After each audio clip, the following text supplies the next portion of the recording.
Hi guys, my name is Nathan Symington, Nate. I've just got out of prison after 2.5 years, and my crime was to express myself in a way which you're not allowed to express yourself. I used the firearm to shoot a photo of the current Prime Minister and Then Prime Minister. And in New Zealand, government doesn't like it when you shoot their photos. They find it very upsetting and it makes them very uncomfortable. So yeah, they come after people like me. So yeah, they've put a whole bunch of special restrictions on me, which I think are really just designed to slow me down and to try to keep control of me. By the way, this is after he's completed his full sentence. They're still imposing restrictions after the full sentence is completed.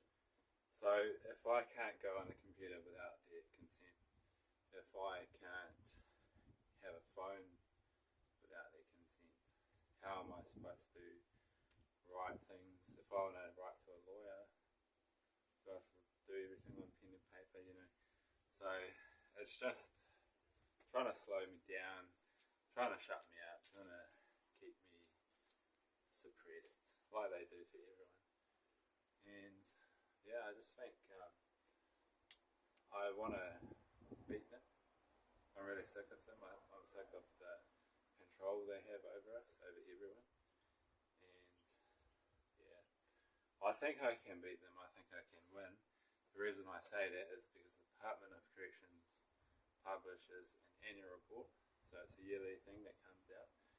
And they have an addendum where they publish the interventions that they use on inmates to try to get them to be rehabilitated. So they have a whole lot of courses. Of course, me being a minimum level offender and having such a low rock roy, so I have a 13% chance of going back to prison within a year of being released, which is at the lowest end of the scale.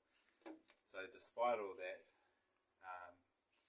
they decided that I needed to do their psychological intervention.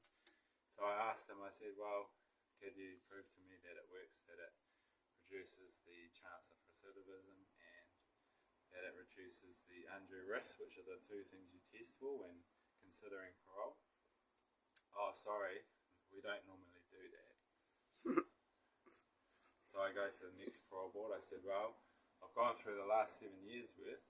You've got a 3 to 4% success rate with your chosen psychological intervention. So in other words, 96% of people who engage with these interventions go back to jail. What does that tell you? It tells you that it's a fucking gravy train. And these programs... It's creating recidivist offenders. Yes, exactly. If you do something and you have a 94% chance of doing that thing, which is failing, that means obviously you're right. Yeah. It's just creating a situation of... Yeah, repetition works, yeah. David. The system is regurgitation. It's not rehabilitation at all. If they wanted to rehabilitate people, they would teach you philosophy in jail, but they don't teach you philosophy, they teach you psychology, they teach you coping strategies. None of their teaching has anything to do with reality. It's simply, these are what we want you to learn, because that's what we think is fit for purpose. It's called indoctrination. It's not fit for purpose. It is unfit for purpose. The New Zealand justice system is unfit for purpose. I was put in a cage because the charge of the Arms Act, Section 45, is defendant must prove fit and proper purpose. If I had to prove fit and proper purpose of the use of a firearm, you have to prove fit and proper use of $2 billion worth of New Zealand taxpayers' money. Shit. Per year. Thank you. It cost $2 billion. Do the maths, that's about $150K per prisoner over the 10 100,000-ish. The numbers change depending on who you talk to. The low end is about 120k, the high end is 200 plus. So conservatively, if you were to, the amount of money that was spent to put me in a cage to go through the court time, the police who had about 1,000 pages worth of disclosure, you know, if you can make this guy look really bad, that will make looks getting bad in front of the judge. I mean, holy crap, Omar even stood up in court and spoke for you. Exactly. It's like they'd already pre-decided what was happening. Yeah.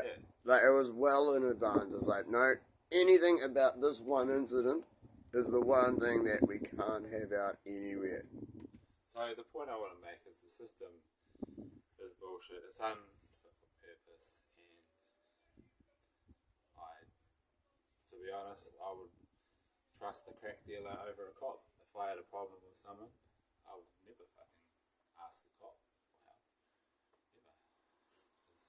That's the sad reality of it. Like, when you think about the cops, they should be the ones that you look up to, you know, like a authority figure that's there to help you. But when you look at them, they're distracted, heads down, focusing on their task, in a sort of a group think mentality, not really looking at the big picture. All they're doing is just following orders. Yeah. And that's a sad thing. That's a bit I wanted to touch on. You're hitting on exactly what Vinny and Mark Passau and Ike on Vinny's interview with them that he did as a premiere the other day. Yeah, I know, I'm giving Vinny a shout out. Shut up. But yeah, it was it's Mark Passau who actually says it. It's like, who do you blame most? Like, everyone's at fault. Someone's giving the order, but then there has to be people following that order, and they're the ones that are actually carrying it out. So it's actually the order followers that are more at fault and more culpable for anything that ever happens than the person who actually gives the orders. It is the person who follows those orders knowing that they're morally wrong. That system is perpetuated through the entire justice system. You've got the courts, you've got the Crown, you've got the police, prosecutors, you've got parole board, you've got case officers, you've got probation. They're all following orders. They're all just going along with the flow of the current of there's all this inertia and momentum, and people are just going along. There's a great book by Ayn Rand. It's called Atlas Shrugged. And I've tried to find the video. It was actually banned in our country. Right. Well, at least the version I went to look for, it said it was banned in our country. So I haven't actually read the book or seen the movie. There's a series made of it. Yes. I went looking for the series. Yeah. Yeah, I'm aware of the movie. You know, I read the book in jail, Atlas Shrugged. It's a great philosophy book. It talks about objectivist philosophy. So it's a good thing. Anyway, in one of the stories, there's a whole bunch of things that go wrong, and what happens is there's a coal train that goes into a tunnel, and the tunnel collapses because only diesel trains were supposed to go through. But for a whole bunch of series and steps, people just broke the rules, just went along, ignored all the safety things, and then what happened was people ended up dying. Same sort of thing. We've got a very siloed mentality. So you've got individuals with their own agenda or their own purposes. So every time I go before a different representative, if it's police, if it's a judge, if it's a Crown, they all have their own version of events and their own narratives. And that's all they're trying to do is create narratives. So yeah, like I said before, my crime was to express the unexpressible, which was something which you are not allowed to think about or even consider doing. Why would they take such drastic measures to stop a video of a billboard being destroyed? Think about that. How much money is invested in that whole process, how much time, and what the messaging is about. Think about I believe...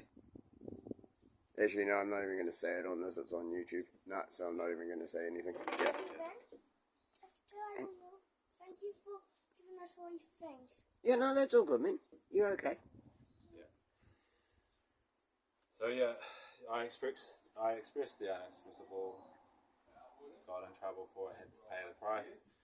However, the system is really trying to grind me down. It's trying to slow me down. It's trying to get in my way.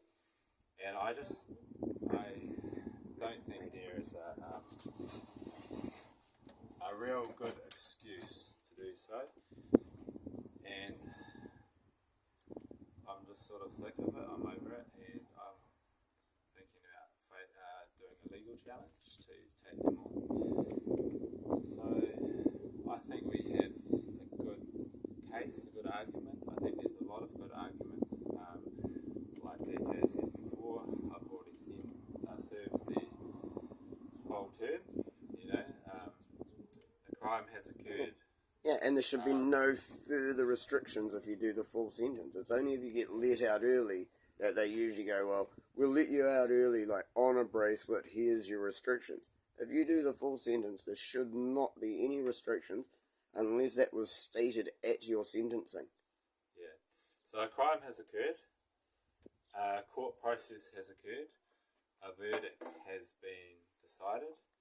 And a term of incarceration has been served. In the eyes of the law, justice has been served. Alright, so that's the thing. Trying to impose all these additional, we don't want you to go on the computer, we don't want you to have a phone because you might store something. All that's doing is serving is to try to shut me up, to silence me, to make me not speak out. But that's the thing. That's what the system wants you to believe. Just don't say anything. Just shut up. Be quiet. So, yeah, I'm not going to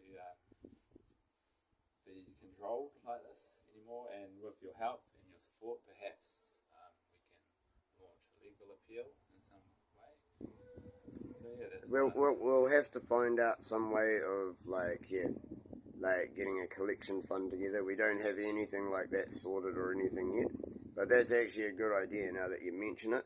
We need to set up something, like whether it's like a GoFundMe or whatever, that's like a legal aid type shit to go towards actually doing some of this.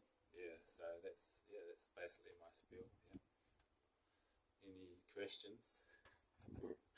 Hit me up, because you're not allowed to talk to him. Alright. Cool. Alright, ladies everyone, much love, no fear.